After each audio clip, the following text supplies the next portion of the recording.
todos los miércoles a las 7 p.m. por Facebook Live. Escúchanos también por Spotify, Apple Podcast y Amazon Music. ¡Bienvenidos! ¡Comenzamos!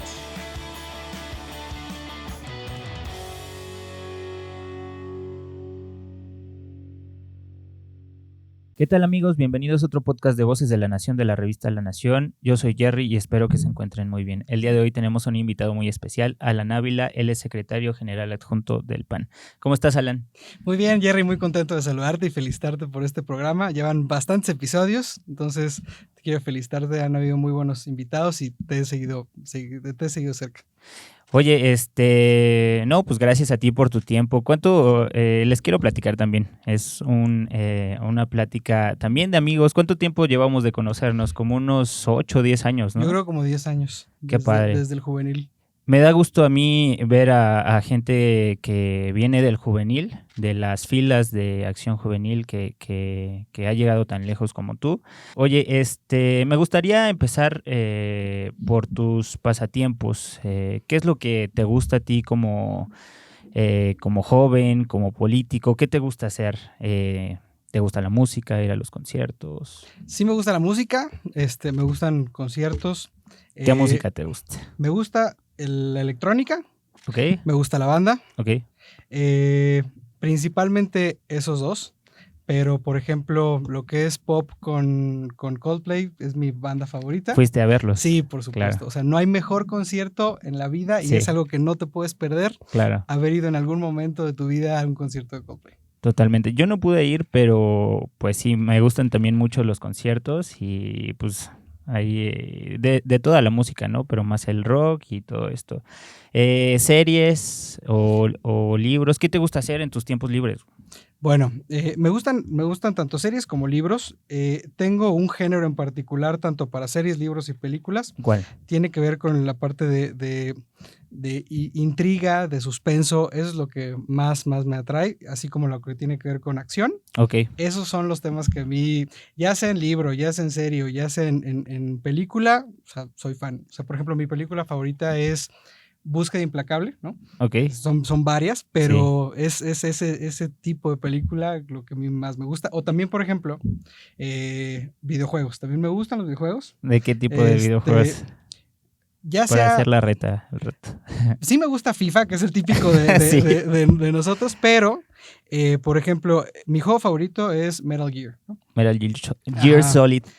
Cualquiera, ¿no? O sea, el 1, 2, 3, el que sea.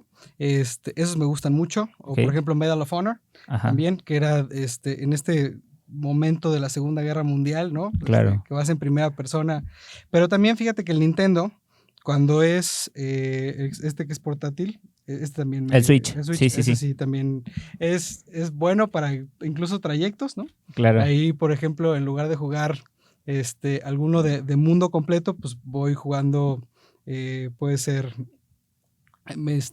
Crash Bandicoot, ¿no? O sea, algo que es una misión muy cortita, ¿no? Claro. Eso es para pasatiempo y prácticamente perder el tiempo cuando se puede en trayectos o algo así. Sí. Pero lo que es también leer libros que tengan que ver con lo que me apasiona, que tengan que ver con el tema de seguridad, eso me gusta. O incluso, por ejemplo, no lo considero un pasatiempo porque es también algo a lo que me dedico, pero también doy clases en la Anáhuac, en la Universidad de Anáhuac, en la Facultad de Derecho.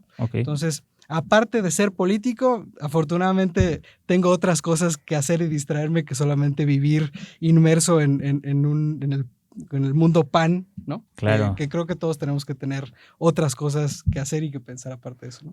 Y te gusta el fútbol, ¿verdad? Sí. Hemos ido a ver partidos juntos. Así es. Pero mira, para los que no te conozcan muy bien, ¿a qué equipo le vas? Le voy a los Pumas de la UNAM. Soy orgullosamente Puma con piel azul y oro, ¿no? Claro. Pero evidentemente me ha tocado estar en las victorias y en las derrotas. Claro. Así como en el PAN, que estoy aquí desde los 7 años, porque me tocó estar de muy chico con la campaña de Fox. Sí. Bueno, pues también muy chico nos tocó el momento del bicampeonato, ¿te acuerdas? Sí, claro. Bueno, pues era el momento en el que los Pumas eran lo máximo y lo siguen siendo, pero les cuesta un poquito más de trabajo ya ganar, ¿no? Pero sí, lo voy a los Pumas. Muy bien. ¿Qué pronosticas para esta temporada de los Pumas? Siempre tengo la ilusión y la esperanza de que vamos a ganar y que llegaremos cada vez más lejos, entonces me quedo con ese pronóstico que espero no desilusionarme. Hay buenos futbolistas, está el Chino, está Puceto, está Ali Ávila justamente. Pero pues bueno, hay muchos y ahora me gustaría pasar a tu tema de tu historia. ¿Cómo llegaste hasta este punto? Nos comentaste que desde los 7 estás pues participando en las campañas, ¿no? Desde chico te llamó la atención el partido, pero ¿nos quieres comentar o platicar cómo fue la historia de tu vida para llegar hasta aquí? Mira, pues desde muy chico, incluso antes de este momento que comentas de los 7 años, siempre desde muy chico detecté que tenía una vocación política, ¿no? Una vocación de servicio, una vocación cívica, Sí. para que independientemente de donde estuviera, enfocarme a mejorar las realidades temporales de la gente o con los que me rodeaba, ¿no? Uh-huh. Pero ciertamente, a los 7 años, pues uno es muy chico y veía la ilusión de mi familia, de mis papás, de que venía un cambio para México, ¿no? Claro. Y ese cambio lo veía yo en un señor que estaba en la tele, ¿no? Que en ese momento pues era el candidato a la presidencia de la República, Claro. y era en ese momento pues Vicente Fox, ¿no? Desde ahí ese interés por involucrarme en lo que tenía que ver con la política, que evidentemente a los 7 años no se entiende mucho, Claro. pero desde ahí empezó, ¿no? Conforme fui avanzando en el tiempo, pues me fui metiendo en que si concursos de oratoria, que si en lo que tiene que ver con debates de Naciones Unidas, ¿no? Ese tipo de cosas, hasta que llega el momento, a los 11 años, que fui y toqué las puertas del comité de aquí, delegacional de Álvaro Obregón. A los 11 años, sí, ¿cómo sí. crees? Llegó un momento en que le dije a mis papás, quiero entrar al PAN, ¿no? Sí. Y la respuesta era de, o sea, pero pues ¿a qué, no? Sí. ¿Tú qué vas a hacer? Porque aparte, como contexto para los que nos están viendo, mi papá es comerciante y mi mamá es maestra de primaria, ¿no? Okay. Entonces, ninguno está metido ni en el sector empresarial ni en el sector político, ¿no? Uh-huh. Y era el único loquito de la familia que quería meterse, hablando de ser raros, ¿no? Sí. Total que me acerco al PAN y me atendió, me acuerdo, Male. Male es la que todavía sigue siendo al día de hoy la recepcionista del comité. ¿Cómo crees? De Álvaro Obregón, Órale. exactamente. Y les dije, oye, pues no tengo ni 18 años, pero quiero entrar al PAN, ¿no? O sea, no sé en qué les puedo apoyar, pero aquí estoy. Total que lo demás ya es historia. Viene después la elección de presidente de la República con Felipe. Me acuerdo que a la escuela no estaba bien hacerlo, pero llevaba mis pulseras de Felipe y a todo el mundo le ponía su pulsera para hacer campaña. Okay. Luego me meto más en el PAN. Estuve en un área de nueva generación de aquí de la Ciudad de México, lo que ahora es Generación Azul, ¿no? Claro. Después estuve Pandillas eran, ¿no? Pandillas, Uh-huh. Ya todavía mucho antes. Uh-huh. Después estuve como miembro de Secretaría Nacional, secretario general del Consejo Nacional de Estudiantes del partido. Me parece que ahí fue donde nos conocimos. Ahí fue donde nos Exacto. conocimos, exactamente. Tú fuiste el responsable del Consejo Nacional de Estudiantes en el Estado de México, Así mientras a mí me tocó ser aquí en la ciudad. Así es. Luego, pues también te agradezco. Votaste también por mí en ese momento para ser secretario Sí. general del Consejo de Estudiantes. Luego, afortunadamente, se da la oportunidad de ser candidato al SNAJ en 2016, a la Secretaría Nacional Juvenil. Luego reelecto en 2018, secretario nacional juvenil, y ahorita pues actualmente me encuentro como secretario general adjunto del Comité Nacional y también electo consejero nacional del partido. Claro, creo que hay algo como una cosquillita que empieza a nacer cuando ves cómo funcionan las cosas o cuando ves de qué se trata la política, ¿no? O sea, normalmente vemos a la política y cosas negativas en las noticias y esas cosas, pero siento que tú te diste cuenta desde muy chico que se necesita hacer política porque es la sociedad, la misma sociedad en la que vivimos, ¿no? Es o sea, tenemos que participar, o sea, somos seres políticos desde que nacemos porque participamos en una sociedad solamente estando dentro de, ¿no? Mira, yo creo que hay mucha gente que encuentra mucha animadversión hacia lo que tiene que ver con la política, y los partidos políticos y los políticos en concreto les hemos dado muchas herramientas a la gente para tener esta animadversión, ¿no? Y me refiero a todos los colores y a todos los partidos. O sea, la gente tiene razón a nivel global y no solamente en México de sentirse alejados, distantes, decepcionados de una clase política. Eso es un hecho, ¿no? Claro. Ahora, una cosa es que la gente sea apartidista y otra cosa es que sea apolíticos, ¿no? Claro. O sea, no puedes alejarte de la política. La política tiene que ver con todo lo que te impacta directamente a ti, ¿no? Si te puedes ser apartidista y decir no creo en ningún partido político, ¿no? Claro. Pero apolítico no se puede, o sea, a menos de que te vayas de ermitaño a otro lado del mundo donde no pueda haber relación con otras personas, porque al final necesitamos tener un sistema eficaz y eficiente de gobierno que tenga bien delimitado el poder legislativo, el poder ejecutivo, el poder judicial, donde nosotros tengamos una buena representación, que hoy ciertamente está en riesgo. Y la gente que dice soy apolítico, termina siendo que hay personas que sí les interesa, por interés económico, por interés político o por interés personal, que sí toman esas decisiones, terminan siendo los menos y afectan a la inmensa mayoría, esas decisiones correctas o negativas, que la gente, por decirse apartidista o apolítico, dejan de formar parte de la toma de decisiones. El problema es que sí se siguen tomando las decisiones y esas decisiones, buenas o malas, si son malas como en este caso, como lo que estamos viviendo hoy, pues les van a afectar de manera negativa, ¿no? Claro, o sea, es importantísimo que la gente asuma su rol como todos los que formamos parte de esta sociedad, de cuidar nuestras libertades y nuestros derechos para poder vivir en armonía y sin peligro de que alguien más o el mismo gobierno atente en tu contra, ¿no?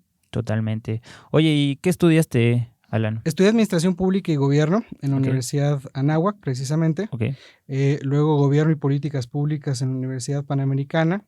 Me especializo por el Instituto Nacional de Administración Pública en el INAP en Seguridad Nacional e Inteligencia. Eso es como que lo que más tengo de trabajo académico. ¿O cómo surge el interés por la seguridad? O sea, ¿qué es lo que más te llama la atención de la seguridad? La seguridad lo podemos ver desde diferentes aspectos, ¿no? Tenemos seguridad pública, tenemos que está inmersa en la seguridad interior, la seguridad nacional misma. Hay también otro tipo de seguridades como es la seguridad alimentaria, ¿no? La seguridad energética, entre otros.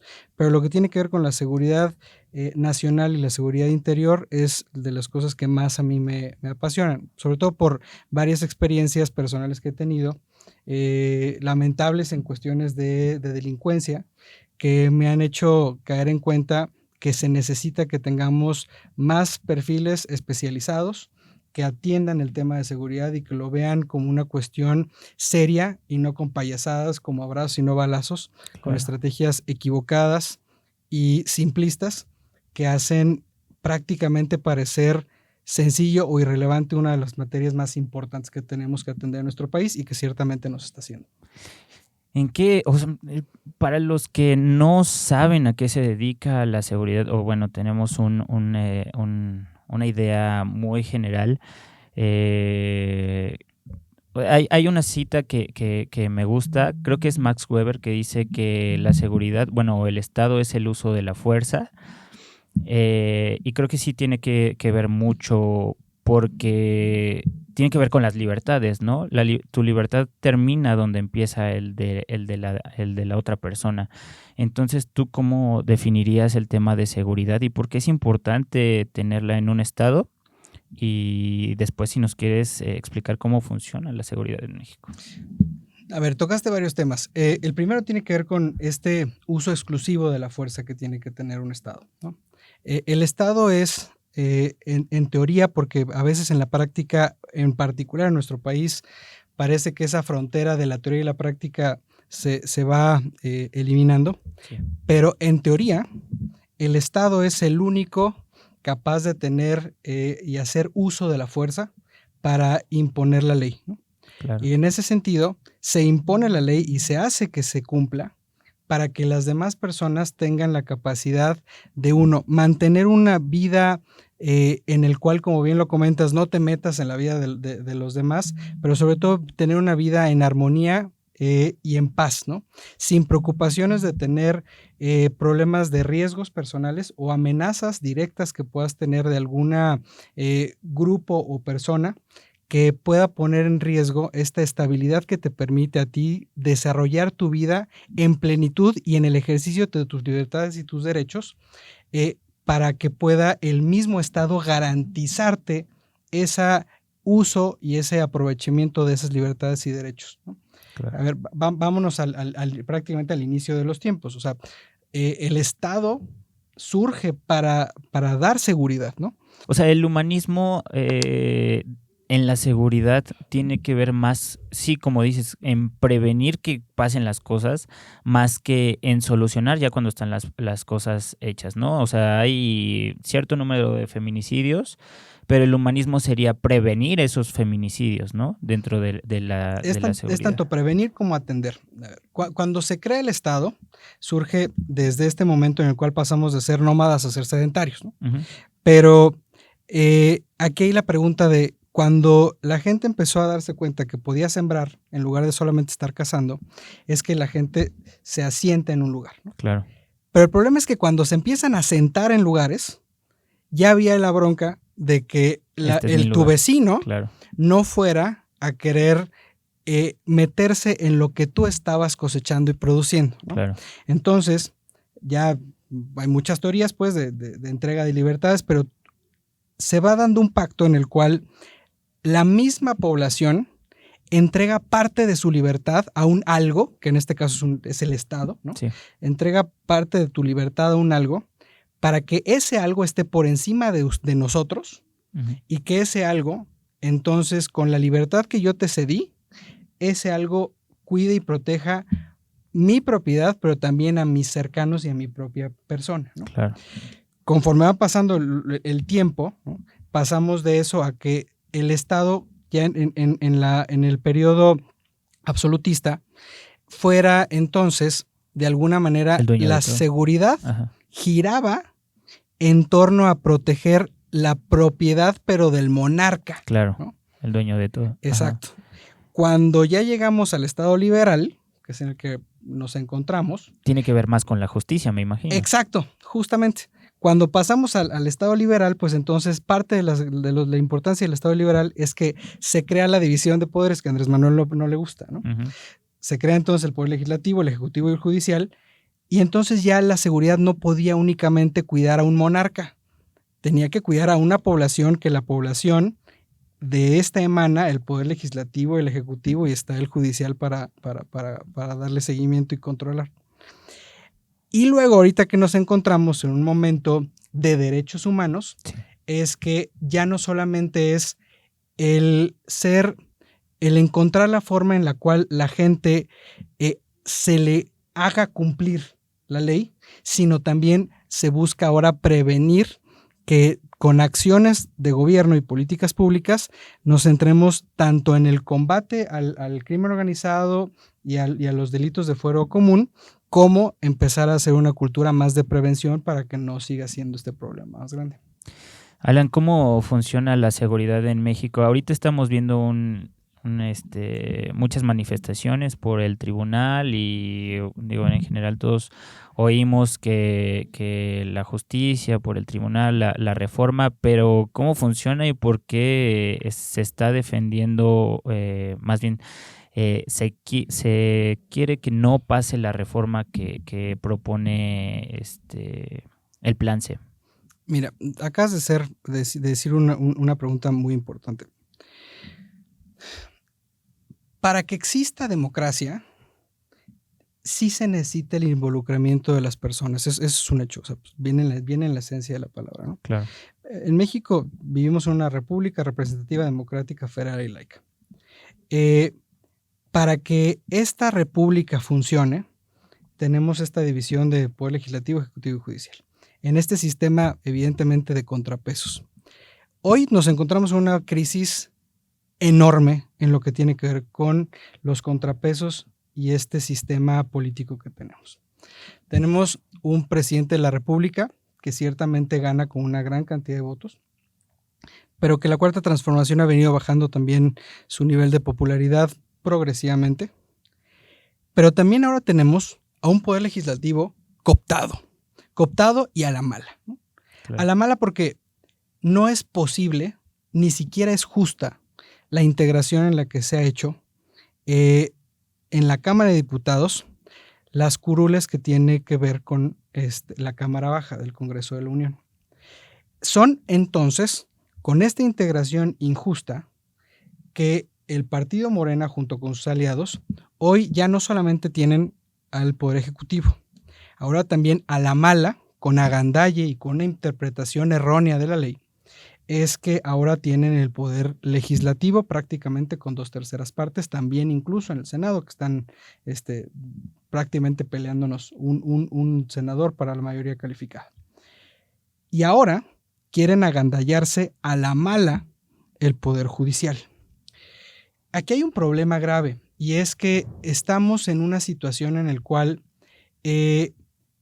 hay un falso discurso de entender que lo que dice el presidente de la República con esto de que al ser votados los jueces, ministros y magistrados, va a resolverse el problema de justicia.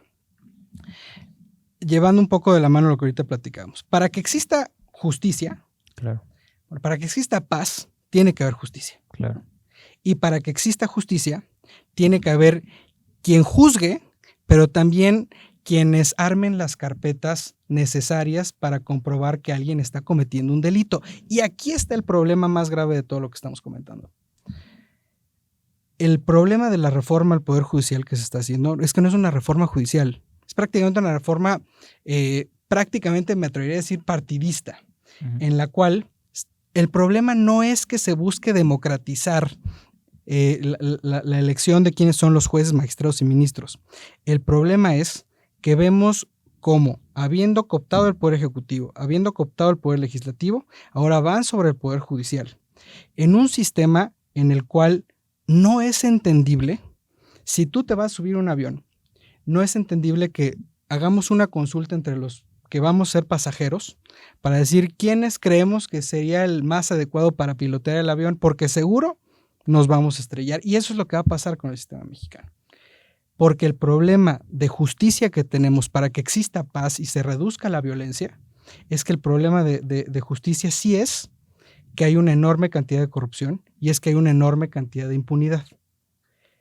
Pero para que exista esta justicia, el problema es que no se está llevando a cabo las investigaciones ni las carpetas de la forma correcta para que quienes tienen que tomar la decisión de ser jueces puedan juzgar. Claro. Y ese es el fondo del problema. Una reforma que verdaderamente cambiaría el sistema de justicia en nuestro país sería atender, por ejemplo, lo que tiene que ver con ministerios públicos, que no se está tocando. Sería atender, por ejemplo, lo que tiene que ver con las fiscalías, con la procuraduría, con las policías ministeriales, con las policías de investigación. Oye, pero ¿cuál es la diferencia entre el tribunal y todas estas instancias que estás mencionando? O sea, yo en lo personal, la verdad es que como no sé de justicia, no sé más de ese tema, ¿cómo podríamos identificar qué es lo que hace cada una? A ver, para empezar, así como en el Poder Legislativo tenemos la Cámara de Diputados y la Cámara de Senadores, sí, en el Poder Judicial a nivel federal se divide también en 3. Okay. Está la Suprema Corte de Justicia, ¿no? Okay. Está, por otro lado, el Tribunal Electoral del Poder Judicial de la Federación y por otro lado está el Consejo de la Judicatura, ¿no? Okay. El Consejo de la Judicatura prácticamente más gira en torno a cuestiones administrativas y de definición de dónde van y cuántos van a ser los jueces que estarán atendiendo las diferentes zonas del país, ¿no? Okay. Lo que tiene que ver con el Tribunal Electoral, precisamente como bien se comenta, pues es precisamente las cuestiones electorales. Tenemos la sala local, tenemos las salas regionales y tenemos la sala superior y el nivel federal, como comento, por la Suprema Corte de Justicia. Entonces están estos 3 órganos, ¿no? Okay. Estos 3 órganos, ninguno de estos 3 órganos depende o trabaja jerárquicamente supeditado o coordinado con las fiscalías. Okay. Y tampoco trabaja supeditado o dentro del mismo organigrama con los ministerios públicos. Okay. son las fiscalías y los ministerios públicos que están dentro de otro órgano que no es directamente el Poder Judicial, quienes ellos arman las carpetas de investigación, los que arman los casos, junto con las policías para que tú puedas vivir tu vida de forma plena, ¿no? O sea, el policía el que te detiene, la fiscalía y el Ministerio Público el que arma la carpeta, y entonces ya le toca al Poder Judicial, ahora sí, ser quien juzgue formalmente cuál va a ser incluso hasta tu sentencia. Claro. El problema es ese, que la gente no denuncia. Y si la gente no denuncia y las policías se encuentran corruptas, los ministerios públicos no son eficaces, no son eficientes. A ver, ¿a cuántos de nosotros no nos han bajado el celular, ¿no? Claro. ¿A cuántos no les han dado un cristalazo, ¿no? ¿No viste el video de la policía que le está diciendo que están de su lado? O sea, es que pasa eso justamente, ¿no? Es eso. O sea, si queremos que haya un sistema más eficiente y eficaz de justicia, lo que tenemos que atacar es el problema, ¿no? Y el problema es que no tenemos buenas fiscalías ni en los estados, ni a nivel federal. Son fiscalías corruptas, son fiscalías que no dan su 100% y que en ocasiones, junto con policías, terminan sembrando pruebas o haciendo acciones que terminan viciando las carpetas o los casos y que los jueces terminan teniendo que desecharlos, ¿no? Claro. Y eso es ahí está la raíz del problema. Lo que quiere el presidente con esto de decir vamos a votar a los jueces, magistrados y ministros, es solo irte al mínimo porcentaje de los problemas delincuenciales que hay en nuestro país. Porque estamos hablando que más del 90% de los problemas que vivimos de inseguridad en nuestro país no se denuncian.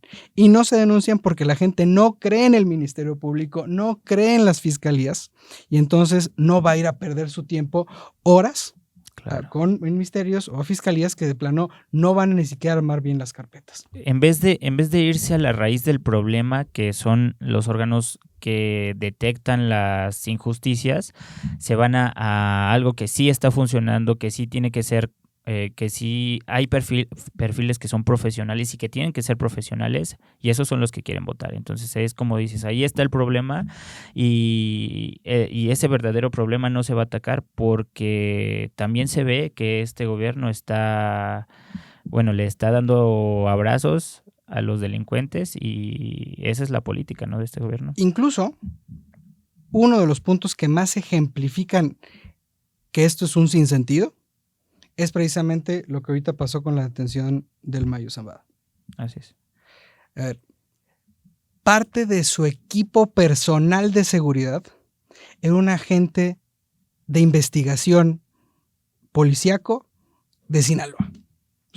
Pues evidentemente, claro, si esta área que tendría que estar al servicio de los ciudadanos termina siendo quienes cubren, cuidan y blindan a los capos de nuestro país, pues la gente no les cree, ¿no? Claro. Entonces, sí va mucho más allá de si se vota o no se vota a los jueces, ministros y magistrados. O sea, va más allá de esta idea que ahorita te comentaba de vamos a votar para ver quién me juzga. O sea, tiene que tener un fondo. Y aquí hay que preguntarnos cuál es la urgencia del presidente de la República por ahora cooptar el Poder Judicial. No es de a gratis, o sea, y tampoco es caer en el discurso de decir estamos camino a una dictadura. Yo no lo dudo, pero tiene que tener un motivo el presidente para querer que la reforma salga de forma express. Claro. Seamos conscientes que si por algo llegara a estar el presidente de la República detenido por muchos de las cuestiones que puede tener o elementos probatorios para probar que ciertamente no cumplió sus funciones como tuvo que haberlo hecho como presidente, y resulta estar detenido, ¿quiénes le tocaría juzgarlo? ¿A quién le tocaría decir si el presidente de la República, expresidente de la República, sería responsable de algún delito cometido? Pues precisamente al Poder Judicial. Claro. Entonces, si tiene esta necesidad y esta urgencia de cooptar al Poder Judicial, no es menor el problema, ¿no?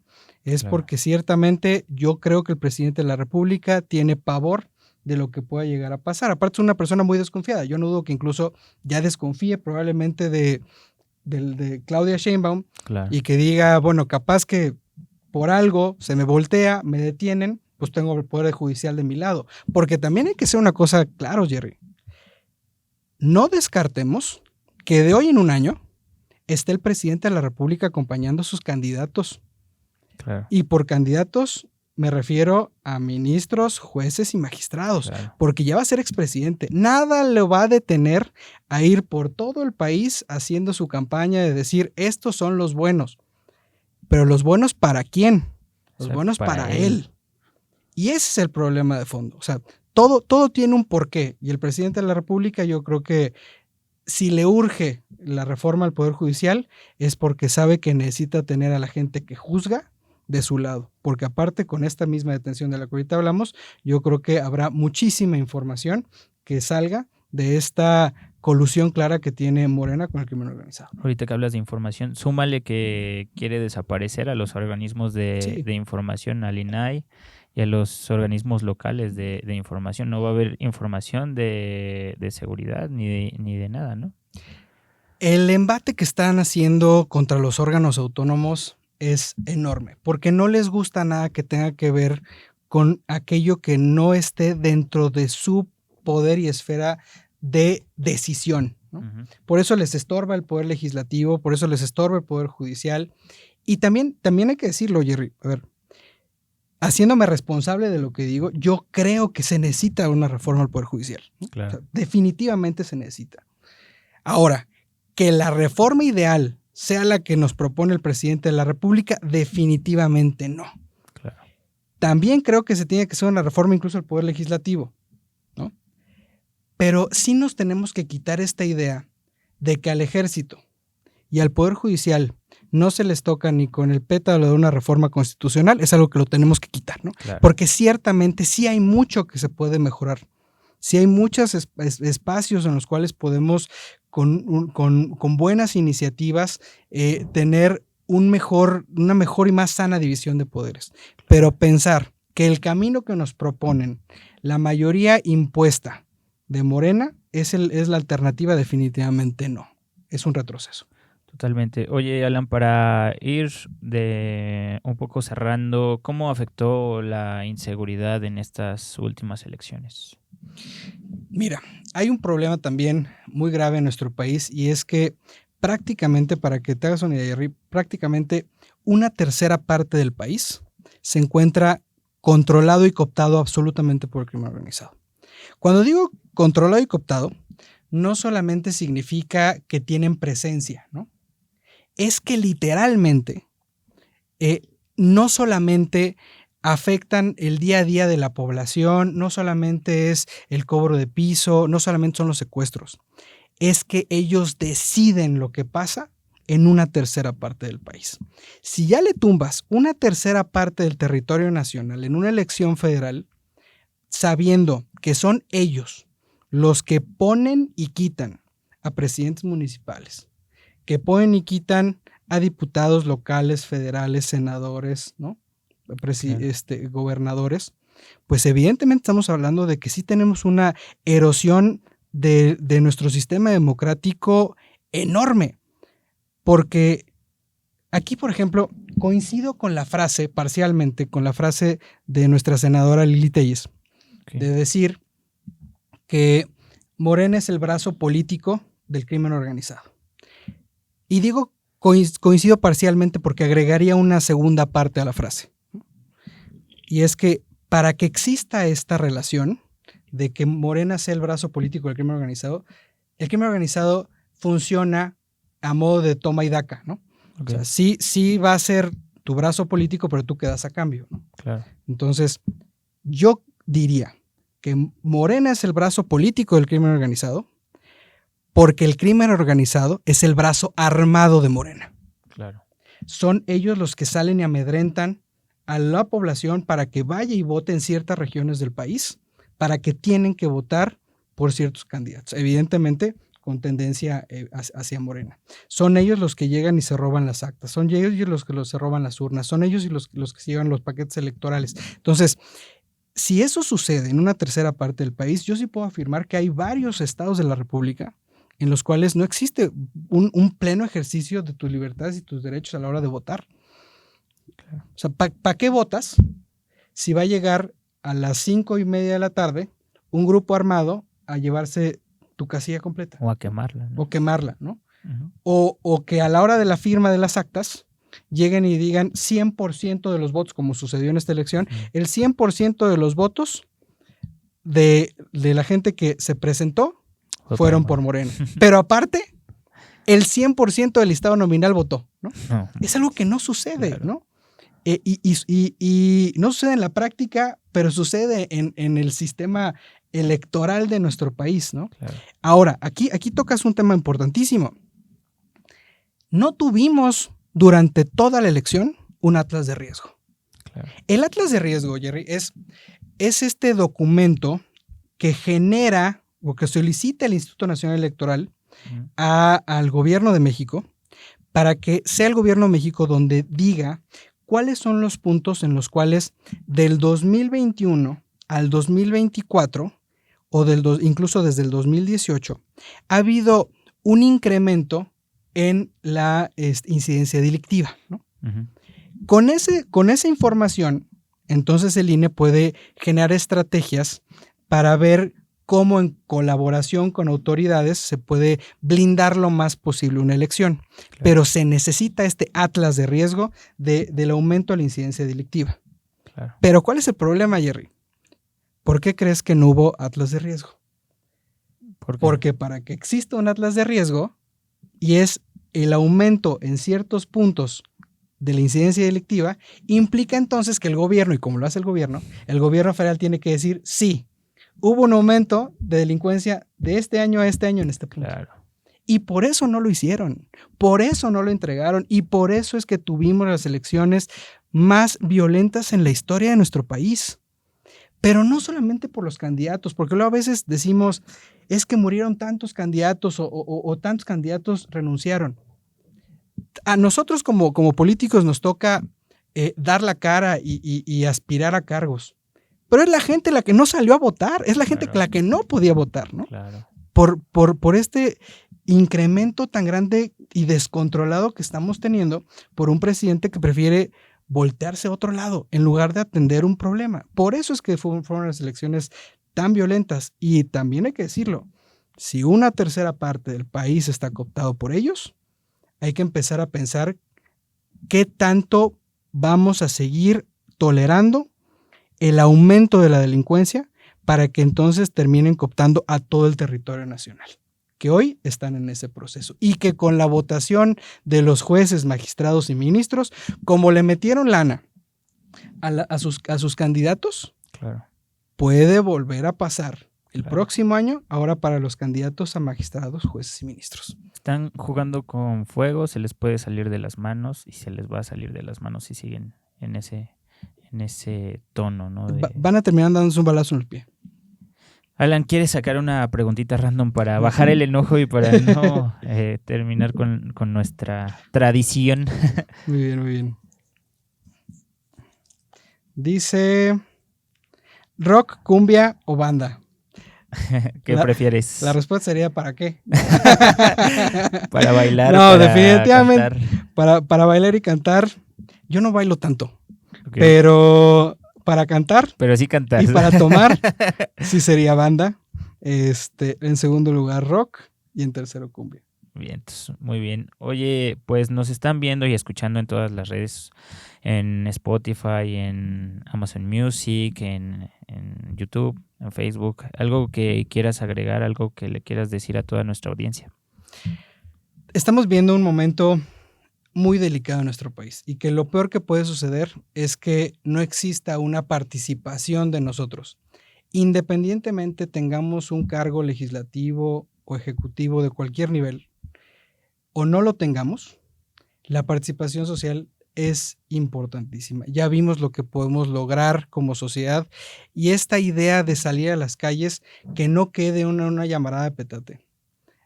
Vienen momentos complicados para nuestro país. Yo tengo la confianza, pero sobre todo tengo la certeza que los senadores del PAN en una semana ellos voten en contra todos, como ya lo hicieron notar, de esta tóxica reforma al Poder Judicial. Veamos qué pasa con los otros partidos. Sin embargo, no solamente le toca a nuestros legisladores defender la democracia y las instituciones de nuestro país, nos toca a todos.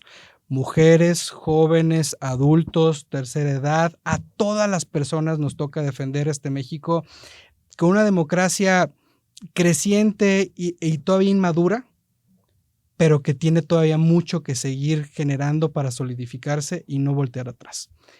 El peligro de Morena va más allá de un partido político. El peligro de Morena va más allá de quién sea el presidente en turno. El peligro de la instalación de Morena es afectar tus libertades, tus derechos, tu seguridad. Y en eso tenemos todos que estar involucrados. Alan, muchas gracias por tu tiempo y por venir al set de La Nación. Muchas gracias, Jerry. Saludos a todos y es un gusto estar por acá. Muchas gracias. Pues gracias, amigos, por vernos y escucharnos en este episodio del podcast Voces de la Nación de la revista La Nación. Hasta la próxima. No olvides escuchar el próximo episodio. ¡Hasta la próxima!